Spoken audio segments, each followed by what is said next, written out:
Granville Stuart was a pioneer, gold prospector, businessman, civic leader, vigilante, author, cattleman and diplomat who played a prominent role in the early history of Montana Territory and the state of Montana. Widely known as Mr. Montana, Granville's life spanned the formative years of Montana from territorial times through the first 30 years of statehood. His journals and writings have provided Montana and Western historians unique insights into life in the Northern Rockies during the second half of the 19th century. Early life. Granville Stuart was born August 27, 1834 in Harrison County, Virginia to parents Robert and Nancy C. Stuart. He was the second son and brother to the first son, James Stuart. In 1838, the Stuarts, after a brief stay in Illinois, moved to Muscatine County, Iowa, near present-day West Liberty, Iowa. It was in frontier Iowa that a young Granville and his brother James learned to hunt, explore and respect the wilderness.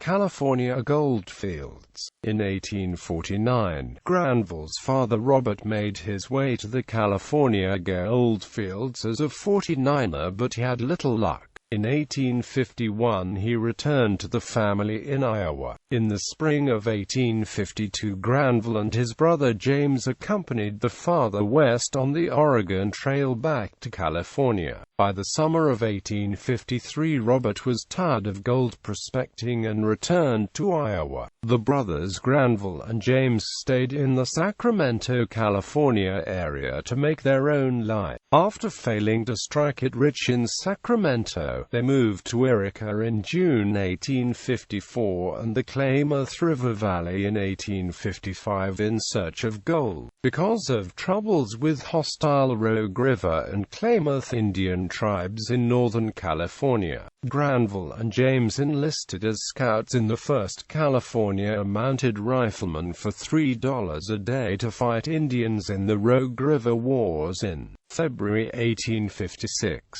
The military career lasted about a month without any encounter with hostile Indians. They returned to Yreka to prospect, but by the spring of 1857 had decided to return overland to the family in Iowa. The road to Montana. Granville and James, along with 9 other travelers, were en route east when Granville fell seriously ill in southern Idaho. Granville was too ill to travel, so James stayed with him while the others went east. By the time Granville recovered, it was too late in the year to continue east over the Rocky Mountains. The brothers could not winter over in southern Idaho, nor could they seek refuge in Salt Lake City because of the ongoing conflict between the United States and the Mormons called the Mormon War. Instead they befriended a former fur trapper, Jake Meek, who wintered a small cattle herd in the Beaverhead Valley. On October 10, 1857, Granville and James Stuart and Jake Meek crossed Monida Pass 200 miles north into the Beaverhead Valley and what was to become Montana Territory. In 1864, they established a camp along the Beaverhead River near present-day Dillon, Montana. Others were already in the valley. Many former fur traders had adopted the practice, trading 1 good cow or oxen for 2 trail-weary animals on the Oregon Trail during the summer. They overwintered the animals in the Beaverhead to get them healthy for the next summer. One of these traders was French-Canadian Richard Grant, father of Johnny Grant, who established the Grant Ranch in Deer Lodge in 1862. For 3 years, the Stuart brothers traded cattle, horses, and other goods between the Big Hall Valley, the Beaverhead Deer Lodge Valley, and Fort Bridger in southern Wyoming. In the fall of 1860, along with the friend Reese Anderson, the Stuarts decided to move north into the Deer Lodge Valley. They established a camp on Gold Creek, where in 1852 a French prospector, Francois Finley, had discovered gold. In the spring of 1858, while doing a bit of prospecting along Gold Creek,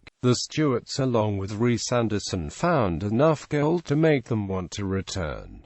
Settling Deer Lodge, Montana. In 1861 the Stuarts decided to settle permanently in the Deer Lodge Valley along the Clark Fork River and Mullen Road. The road gave the Stuarts good access to supplies at Fort Benton 187 miles to the east and from Walla Walla 433 miles to the west. They built a small cabin along Gold Creek. Many other prospectors joined in the rush to the Deer Lodge Valley in search of gold in the early 1860 to 1862. Johnny Grant in 1859 built a cabin at Little Blackfoot Creek and later in 1862 a ranch at Cottonwood Creek. Those prospectors that congregated along Gold Creek called the community American Fork, while at the other end of the valley, Grant called his growing community Cottonwood. With the discovery of gold in Alder Gulch in the summer of 1863, most of the inhabitants of the valley moved south to Virginia City, including the Stuarts. However, the Stuarts wanted to sustain a presence in the Deer Lodge area. In 1864, James Stuart organized a townside company and employed Colonel Walter W. DeLacy to survey and plat a proper town on Cottonwood Creek.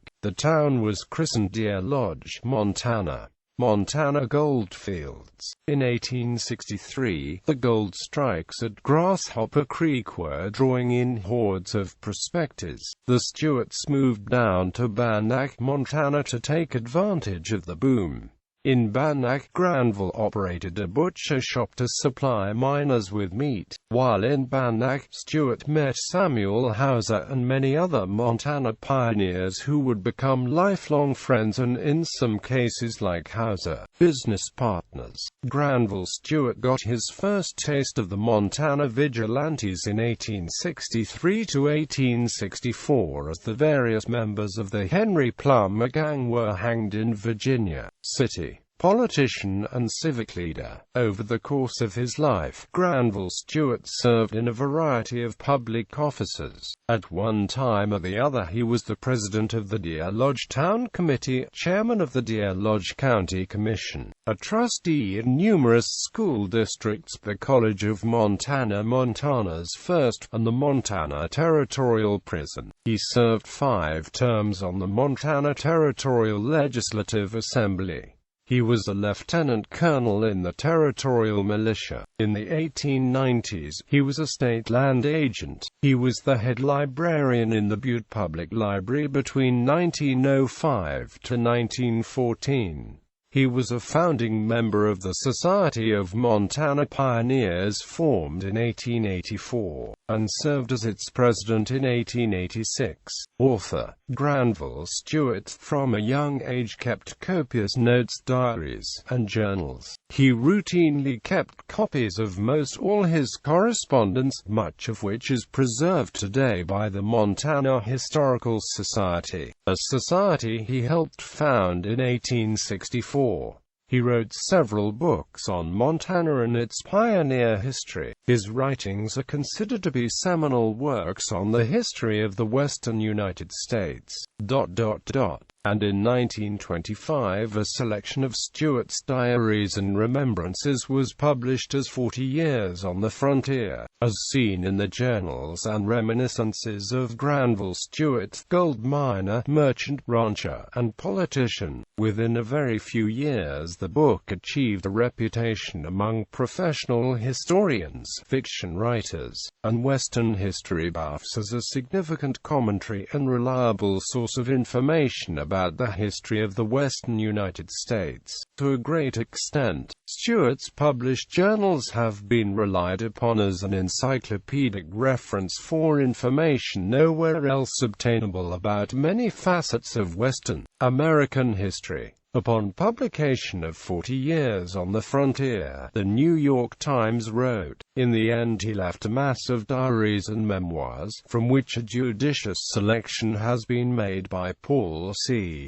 Phillips, who has done excellently in correcting his principal's occasional lapses in dates. Still, despite the color and vigor of the present volume, the unpublished residue must contain much else of value. In such a rich mine as Granville Stuart, even the tailings should be worth rework it some time. As the incidents unfold themselves richly, the reader has the feeling, somehow, of buried treasure just around the corner, of things left unsaid for lack of space, even though they richly deserve telling. Still, love as a frontier law should be grateful for the salvaging of so many tales of high emprise which deserve a place in the folklore of America. Work Stuart, Granville, Montana, as it is, being a general description of its resources, both mineral and agricultural. Stuart, Granville, Paul C. Phillips, ed. 40 Years on the Frontier as Seen in the Journals and Reminiscences of Granville Stuart, Gold Miner, Trader, Merchant, Rancher and Politician. The Arthur H. Clarke Company, Cleveland.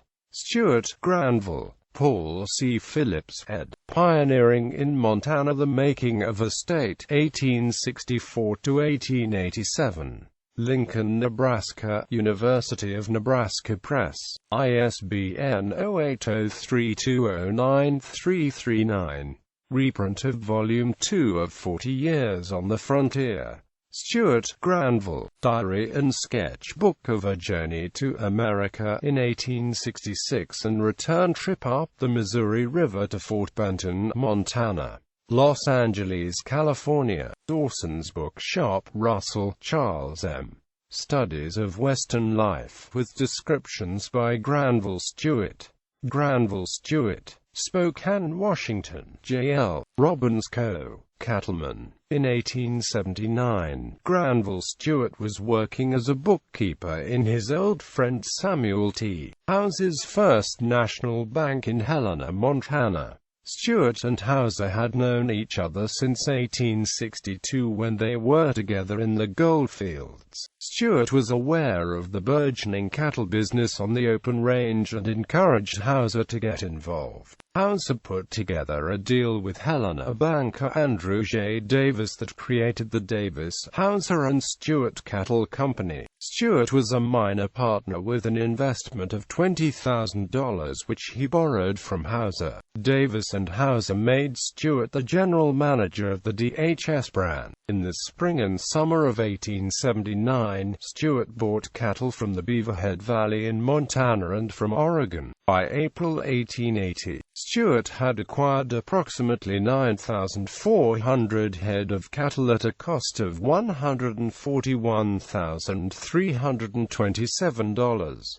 By July 1879 he had located the site of the DHS on 800 acres on the southern slopes of the Judith Range northeast of the current town of Lewistown, Montana, near Flat Willow Creek in what is now Fergus County, Montana. Although surrounded by open range, the ranch was located close to Fort McGinnis, which provided both protection from a limited Indian threat but a ready market for cattle. However, this proximity to Fort McGinnis proved to be a major problem as the Army claimed rights to all the hay land surrounding the fort, including that of the DHS ranch. The dispute went on for several years before the Army finally returned control of the hay land to the DHS in May 1882. In the summer of 1884, Granville Stuart gained notoriety as the leader of a secretive group of vigilantes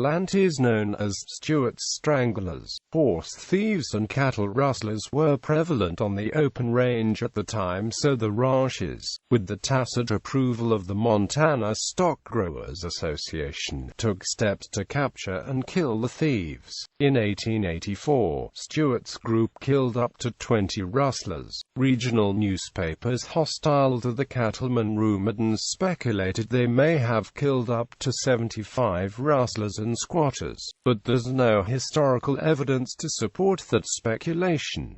In 1885, Granville Stuart was elected president of the Stock Growers Association. Granville and Albany with the children created a good life on the DHS ranch, but on a financial basis, Granville's fortunes turned during the winter of 1886 to 1887. Overgrazing on the open range in the previous decade, a severe drought during the summer and an unusually harsh winter created a disaster on the open range in Montana. By April 1887, the DHS had lost up to 60% of its 40,000 cattle to winter kill and the remaining stock was in bad shape. It was a financial disaster and the DHS ranch never prospered again. In 1890, Granville left the ranch. When it was finally sold in 1895, Granville still had debts to Sam House's bank in Helena of $3,500. Diplomat. Granville Stuart's long friendship with Samuel Hauser, who is a former Montana territorial governor, had close ties with the Democratic Party and President Grover Cleveland, allowed Stuart to lobby Hauser for help in getting a government appointment. In 1893, shortly after the start of Cleveland's second term, Hauser helped secure a diplomatic appointment for Stuart. In 1894, at the age of 60, Granville Stuart was appointed Minister Plenipotentiary to Uruguay and Paraguay. On August 25, 1897, Stuart was at the side of Uruguayan President Juan Idiat Borda when he was assassinated in Montevideo by a follower of a rival political group, during an Independence Day parade. Family. At the age of 27, Granville married a 12-year-old Shoshone Native American girl named Albany Tukanka on April 15, 1862. There are several variations on the spelling of her first name in history books, Albany, etc. Also her daughter, Mary, stated in later years that her mother's last name was Stukaraka. Albany bore Granville 11 children: Kate, Tom, Charlie, Mary, Elizabeth, Emma, George, Eddie, Harry, Sam and Irene. Emma and George died in infancy. Albany and Granville remained married until her death in 1888 from puerperal fever at age 41. Mary Stuart married E.C. Teddy Blue Abbott, who gained cowboy fame when he authored the memoir We Pointed Them North: Recollections of a Cowpuncher about his years on the open range. On January 8, 1890, Granville married 26-year-old Alice Bell Brown, a former school teacher at the DHS ranch. They had no children. Alice Bell survived Granville and died in Hamilton, Montana on March 31, 1947. Granville and his brother James were partners in most things since they were teenagers and were rarely apart until January 1871 when James left Deer Lodge to operate a trading business at the government trading post on the Milk River, Fort Browning. He left his wife and 3 sons in the care of Granville and Albany. In June 1873, Fort Browning was closed and James was transferred to Fort Peck. He was ill at the time and succumbed to liver disease on September 26, 1873. Granville recovered his body at Fort Peck and returned James to Deer Lodge where he was buried on November 5, 1873. Mourners at the funeral included pioneers Samuel Hauser, Nathaniel P. Langford and Wilbur Sanders. Later years and death. Upon returning to Montana from South America, Granville's prospects were slim.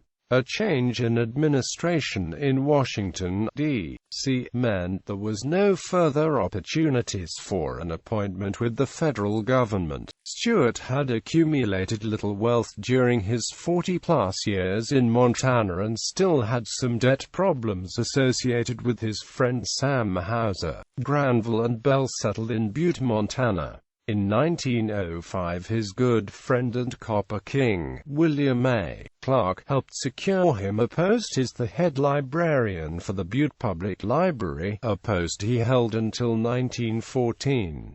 For a time, the Stuarts operated a rooming house called the Dorothy in Butte. During his time in Butte, Stuart compiled most of the writings found in 40 Years on the Frontier, which Bell was able to see published in 1925. In 1915–17, Montana participated in the Panama, California Exposition in San Diego, California. William Clark had donated $10,000 toward the construction of the Montana Building. Clark insisted that Granville Stuart be selected to represent Montana at the exposition, which he did for its first year. In 1917, Bell and Granville moved into a rooming house in Missoula, Montana, while Granville worked on his memoir and a never-published pioneer history of Montana. In failing health, his last public appearance was in September 1918 during a meeting of the Montana Pioneers Society in Anaconda, Montana. On the morning of October 2, 1918, Mr. Montana, Granville Stuart suffered heart failure in his home and died. His funeral was held in Deer Lodge, Montana on October 6, 1918. Among the mourners were his daughter Mary and son-in-law Teddy Blue Abbott, William Clark, Andrew Ferguson, countless other friends and old-timers who knew Granville in some way. He is buried in Deer Lodge, Montana next to his pioneer brother James Stuart. Legacy. Granville Stuart was a 2008 Legacy inductee into the Montana Cowboy Hall of Fame in Big Timber, Montana. Granville Stuart Elementary School is located in Deer Lodge. The Liberty ship SS Granville Stuart was commissioned July 11, 1943. Additional reading. Stuart, Granville, a memoir of the life of James Stuart, a pioneer of Montana and corporate member of the Historical Society. Contributions to the Historical Society of Montana. I. 36–79. Kennedy, Michael Stephen. Montana Gold. Montana, the Magazine of West History. 14. Dahl, Victor C. Granville Stuart in Latin America, a Montana pioneer's diplomatic career. Montana, the Magazine of West History. 21. 18–33. Spence, Clark C. Territorial Politics and Government in Montana, 1864–89. University of Illinois Press. ISBN 9780252004605.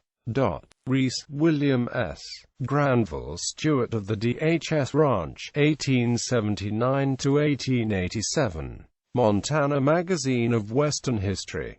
31. Stevenson, Elizabeth. Settlers, James and Granville Stuart. Figures in a Western Landscape. New Brunswick, New Jersey. Transaction Publishers. pp. 53–61. Milner, Clyde A. 2. O'Connor, Carol A. As Big as the West: The Pioneer Life of Granville Stuart. New York, Oxford University Press. ISBN 9780195127096.